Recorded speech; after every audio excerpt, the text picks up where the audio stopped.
Hello दोस्तों, आशा करता हूँ आप सब स्वस्थ और मस्त होंगे। दोस्तों, म्यूचुअल फंड में लगातार रिकवरी हो रही है। हमने पहले ही बताया था कि अगर आपको एसआईपी शुरुआत करनी है तो आप कर दीजिए, आप लमसम करना चाहते तो लमसम कर दीजिए। क्योंकि दोस्तों आप देखेंगे मार्केट अपने ऑल टाइम हाई के पास पहुँचने वाला है। यानी जो भी गिरावट हुई थी सभी गिरावट लगभग रिकवर हो चुकी है। दोस्तों अब यहाँ से मार्केट बिल्कुल भागने की तैयारी कर लिया है। क्योंकि दोस्तों हिंदुस्तान फास्टेस्ट ग्रोइंग कंट्री है, पूरी दुनिया को पता है। दुनिया भर के एफआईआई और डीआई हिंदुस्तान के मार्केट में पैसा लगा रहे हैं और हम भारतीयों को अपने देश को लेकर चिंता रहती कि पता नहीं मार्केट भागेगा कि नहीं भागेगा। भाई दूसरे देश के लोग जब यहाँ पैसा लगा रहे हैं तो उन लोगों ने कुछ तो रिसर्च किया हुआ है। क्योंकि भारत डेवलपिंग कंट्री है, डेवलप्ड होगा। हमारे देश ने प्रण कर लिया है कि 2047 में इसको डेवलपिंग से डेवलप्ड कंट्री यानी विकासशील से विकसित देश बना देंगे। तो ये जो 22 साल का समय, इसमें बहुत कुछ होना है। और एक म्यूचुअल फंड में अगर आप पैसा बनाना चाहते तो वही 15 से 20 साल का टाइम होता है, जो कि आपको मिलेगा इक्विटी के म्यूचुअल फंड में। और इक्विटी के म्यूचुअल फंड में अगर आप पैसा डाल रहे हैं तभी आपको प्रॉपर रिटर्न मिल पाएगा। वहाँ पे small cap, large cap, mid cap है, आपको किस फंड में कितना डालना ये सब चलिए समझते हैं। दोस्तों अक्सर जब भी मैं म्यूचुअल फंड की वीडियो बनाता हूँ तो देश दुनिया में हमारे देश से रिलेटेड जो भी चीज़ें होती हैं इन सब का मार्केट पे प्रभाव पड़ता है। और साथ ही साथ मैं आपको ग्लोबल न्यूज़ जो भी होता है उससे भी अपडेट देता रहता हूँ। तो दोस्तों इन सब में बहुत ज़्यादा मेहनत, बहुत सारा समय लगता है, जो कि मैं आप लोगों के लिए मुफ्त में प्रोवाइड करता हूँ। आप लोगों का प्यार लगातार मिलता रहता, वही मेरे लिए बहुत है। बस आप लोग वीडियो को लाइक कर दिया कीजिए। आपका कोई भी प्रश्न है तो कमेंट में पूछ सकते हैं। और म्यूचुअल फंड से रिलेटेड मैं इस चैनल में वीडियो बनाता रहता हूँ। तो जो लोग भी म्यूचुअल फंड से जुड़े हैं, क्योंकि समय समय पे सेबी का, सरकार का रूल्स एंड रेगुलेशन चेंज होता रहता है, जो कि मैं आपको अपडेट करता रहता हूँ। चैनल को सब्सक्राइब कर लीजिए। देखिए दोस्तों, अभी कुछ दिन पहले ही हमने आपको वीडियो बना के बताया था कि एक एससीओ की मीटिंग हुई थी चीन में, वो जिसमें देश के बड़े यानी छोटे लेवल की मीटिंग हुई थी, इसमें हमारे देश के डिफेंस मिनिस्टर राजनाथ सिंह गए थे। तो वहाँ पे एससीओ के देशों के सामने यानी देश में क्या चल रहा है, क्या डेवलप, उसके संबंधित दस्तावेज जो साइन करने के लिए आया था। तो चूंकि हमारे देश में जो पहलगाम अटैक हुआ था उससे रिलेटेड वहाँ पे दस्तावेज में कोई इस बात का जिक्र नहीं किया गया था, इसलिए हमारे देश के डिफेंस मिनिस्टर साहब ने उस पर साइन नहीं किया। तो ये बहुत बड़ा यानी हेडलाइन बन गया था पूरी दुनिया के लिए। भारत ने नकार दिया साइन करने से, यानी मीटिंग का महत्व ही खत्म हो गया। जिस लिए मीटिंग हुई थी भारत ने उसको ही रिजेक्ट कर दिया। अब दोस्तों ये क्वाड की मीटिंग हुई अमेरिका के वाशिंगटन डीसी में। जैसा कि क्वाड में 4 देश है, जापान, ऑस्ट्रेलिया, इंडिया और यूएसए। तो ये मीटिंग वाशिंगटन डीसी में हुई। तो दोस्तों यहाँ पे पूरी मीटिंग का मुद्दा ही बना रहा पहलगाम अटैक। यानी आप समझ रहे हैं कि भारत ने जिस चीज़ को रिजेक्ट किया उस चीज़ को अमेरिका जैसा ताकतवर देश, ऑस्ट्रेलिया, जापान, इंडिया, पूरी मीटिंग का मुख्य मुद्दा ही वही बन गया। और पूरा डिबेट हुआ उस पर। उन लोगों ने खुल करके पहलगाम अटैक के बारे में निंदा की, वो भी अमेरिका में, जबकि अमेरिका इतना ज़्यादा पाकिस्तान का सपोर्ट करता।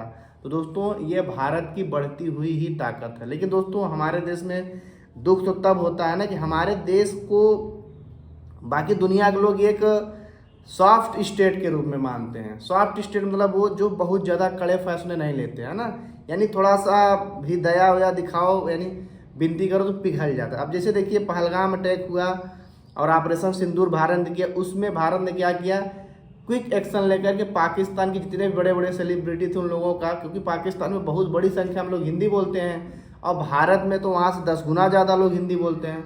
तो वहाँ के जो भी बड़े यूट्यूबर्स हैं उन सबका यूट्यूब चैनल भारत ने बैन कर दिया। अब पता नहीं क्या हुआ कि अभी कल की न्यूज़ में देख रहा था कि सारे जो बैन चैनल थे उनको अनबैन कर दिया गया। दोस्तों इससे उन्हीं को फ़ायदा होगा। अब सरकार ने किस हिसाब से क्या सोच के फैसला लिया किसी को समझ में नहीं आ रहा है। अब दोस्तों अब पानी बैन किया गया, अब पूरी दुनिया, भाई सिंधु जल संधि सस्पेंड किया, अब पूरी दुनिया भारत गए कि यार आप लोग तो सॉफ्ट पावर है, ये वो, पाकिस्तान वाले रो रहे हैं। वो लोग नहीं सुधरेंगे, लेकिन कैसे न कैसे करके देखिएगा आप, ये जो सस्पेंड संधि की गई इसको भी वो लोग यानी बहाल करा ही लेंगे।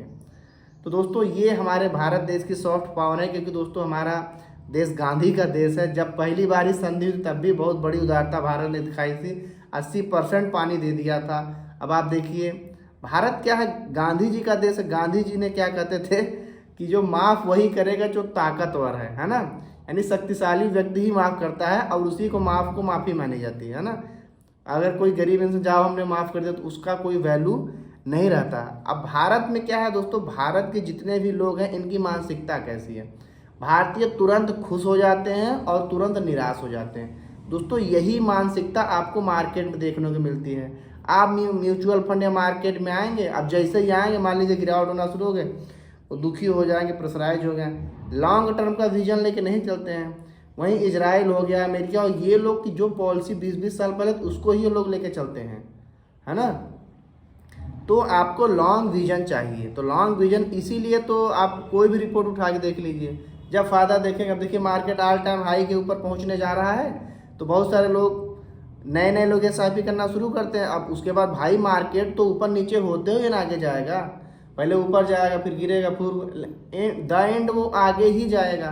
तो जो इस चीज़ को समझते हैं वो मार्केट में बने रहते हैं, SIP को स्टेप अप करते हैं। गिरता है तो लमसम अमाउंट करते हैं क्योंकि यूनिट सस्ती हो जाती है। जिस प्रकार दिवाली में डिस्काउंट आता है उसको करते हैं और वही लोग फ़ायदा बना पाते हैं। क्योंकि आप किसी भी चाहे मैं देखिए AMC कंपनियाँ जितनी भी है, एक बात दोस्तों आप लोग जान लीजिए, अगर आप लोग म्यूचुअल फंड में हैं तो सही फंड का अगर आपने चुनाव कर लिया है तो पैसा तो आप बना ले जाओगे। अब सही फंड को चुनना बहुत ही आसान है। मार्केट में 2500 से ज़्यादा फंड है और मैं सिर्फ आपको 3-4 फंड चुनने की बात करता हूँ। मैं क्यों बोलता हूँ, क्योंकि दोस्तों मैं उन्हीं फंड को रिकमेंड करता हूँ।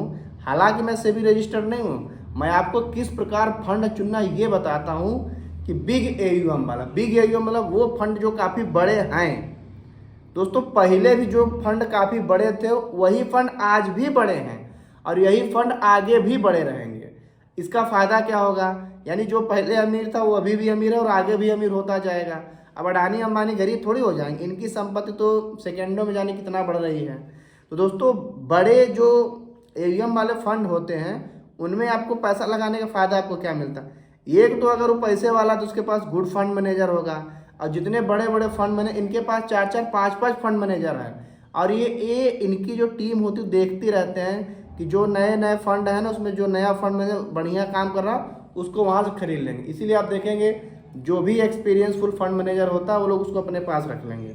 तो उसका फ़ायदा क्या होगा, एक तो उनके पास कई फंड मैनेजर की स्ट्रेटजी है जिनके पास वर्षों का भुना है, तो उसका फ़ायदा अगर आपको लेना है।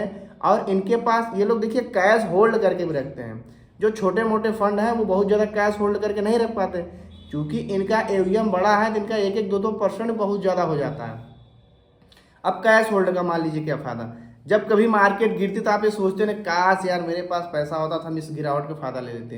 तो दोस्तों जो बड़े म्यूचुअल फंड, अभी मैं 4-5 जो पॉपुलर फंड हैं उनका मैं नाम आपको बता रहा हूँ, वो कैश होल्ड करके रखते हैं। जब गिरता तो वो लोग तब उसको खरीदते हैं और इसी का फ़ायदा होता है। तो दोस्तों आपको अगर आगे बढ़ना है, म्यूचुअल फंड से फ़ायदा कमाना है, तो पहली बात आपको लॉन्ग टर्म का सोच रखना पड़ेगा।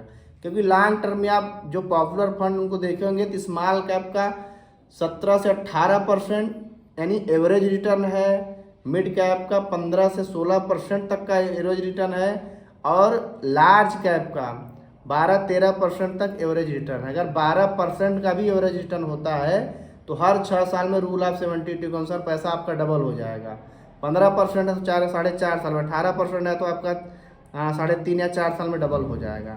तो ये फ़ायदा आपको लॉन्ग टर्म में मिलेगा। जो पैसा अगर आपने मान लीजिए 15 साल के लिए इन्वेस्ट किया है ना, तो जो पैसा आपका 13 साल में बना रहेगा उतना पैसा आपका लास्ट 2 साल में बन जाएगा। वो पावर होती है पावर ऑफ कंपाउंडिंग में। इसीलिए पावर ऑफ कंपाउंडिंग में आपको समय देना पड़ता है, पैसे की कोई वैल्यू नहीं होती।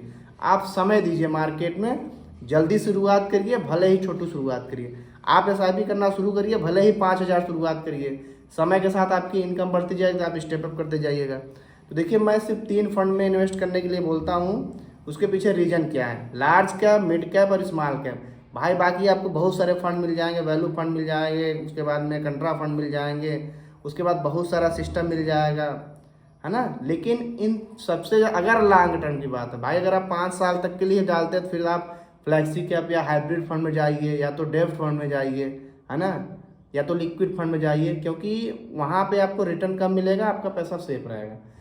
इक्विटी के म्यूचुअल फंड में small cap, large cap, mid cap में पैसा कब सेफ होगा, आप लॉन्ग टर्म के लिए अगर सोचेंगे तब। भाई अगर आपने लॉन्ग टर्म में 500% का फ़ायदा बना लिया और आपको निकालना 20-30% गिर भी गया है तो उसमें आपका क्या नुकसान है।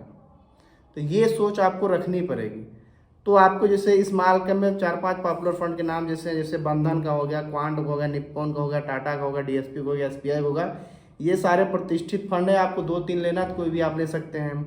अब मिड कैप में मोतीलाल ओसवाल को हो गया, कोटक को हो गया, एचडीएफसी को हो गया, और लार्ज कैप में निप्पॉन, एचडीएफसी, एसबीआई, आईसीसीआई। तो आपको कोई एक लार्ज कैप ले लेना है और एक मिड कैप ले लेना है। स्मॉल कैप 2-3 आप ले सकते हैं। स्मॉल कैप में आप अपनी उम्र के हिसाब से, अगर आपका उम्र अभी कम है 25 से 30 साल या 35 साल है तो ज़्यादा से ज़्यादा 50-60%, कितना ही लोग बोले आपको कि स्मॉल कैप वोलेटाइल है या तो इसमें गिर जाए, क्योंकि आपके पास समय न है। भाई कोई 50 साल वाला आदमी ज़्यादा से ज़्यादा 30 साल जिएगा, 80 साल तक, है ना। जीने को कितना भी जी सकता है, लेकिन अभी आप 30 साल के हैं, आपके पास 50-60 साल का टाइम है, तो आप ज़्यादा ज़्यादा होल्ड कर सकते हैं। तो इसलिए आपको ज़्यादातर पैसा स्मॉल कैप में डालना चाहिए। स्मॉल कैप ही आपको सबसे ज़्यादा रिटर्न बना के देगा, क्योंकि वहाँ पे फंड मैनेजर के पास चॉइस ज़्यादा है। वहाँ पे लगभग 5000 कंपनियाँ हैं। लार्ज कैप में 100 कंपनियाँ, मिड कैप में 150 कंपनियाँ हैं। यहाँ का रिटर्न स्थिर होगा, लेकिन जैसे जैसे आपकी उम्र बढ़ेगी आपको लार्ज कैप और मिड कैप में आपको अमाउंट बढ़ाते जाना है। लेकिन अगर आपने आपके उसके बाद में आपको पैसा, मैंने कल एक वीडियो में बताया था कि आपको लिक्विड फंड में और अल्ट्रा शॉर्ट टर्म फंड में पैसा रखना चाहिए, क्योंकि वहाँ पे आपको एग्जिट लोड देना नहीं पड़ता है और एक्सपेंस रेशियो बहुत कम होता है और 24 घंटे के अंदर निकल जाता है। और बहुत सारे जैसे जीरोधा, ग्रोर आएंगे तो 30 मिनट के अंदर आपका स्टैंड 5 लाख तक का पैसा निकल जाता है। तो वहाँ से आपका रिस्क मिनिमाइज हो जाएगा। तो आपको इस हिसाब से इन्वेस्टमेंट करना चाहिए। तो आपका कोई प्रश्न है तो आप पूछिए कमेंट में। मिलेंगे आपसे अगली वीडियो में, तब तक के लिए